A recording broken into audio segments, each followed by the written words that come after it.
पवन सिंह ने दिया ज्योति सिंह को धोखा। चोरी चोरी बन गए किसी और के बच्चे का पापा। अब पवन सिंह को कोई नहीं बचा पाएगा। खेसारी लाल यादव के फैन बहुत खुश है।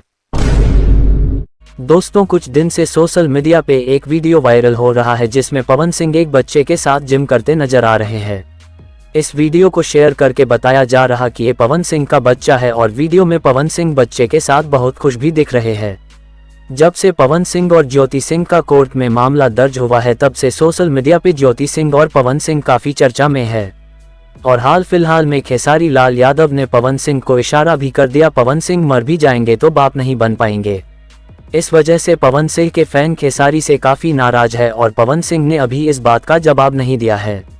दोस्तों, आप लोग कमेंट करके बताइए खेसारी लाल यादव ने जो कहा है वो सही या गलत, अपना राय जरूर दीजिएगा। चलिए अब इस बच्चे की बात करते हैं। दरअसल पवन सिंह साथ है जो लड़का नजर आ रहा है पवन सिंह का अपना बच्चा नहीं है। दोस्तों, पवन सिंह की फैमिली काफी बड़ी है और उन्हीं फैमिली में से किसी और का बच्चा है, लेकिन पवन सिंह अपने जान से भी ज्यादा इस बच्चे को चाहते हैं। तो दोस्तों, जो सोशल मीडिया पे दावा किया जा रहा है कि पवन सिंह की दूसरी बीवी का बच्चा है, ये बिल्कुल झूठ है। भोजपुरी का हर खबर पाने के लिए चैनल को सब्सक्राइब कर लो और वीडियो अच्छा लगा हो तो प्लीज लाइक और शेयर भी कर दीजिए ताकि और लोगों को भी सही जानकारी पता चले। अगर आप पवन सिंह के सच्चे फैन हैं तो चैनल को जरूर सब्सक्राइब जरूर करेंगे। धन्यवाद।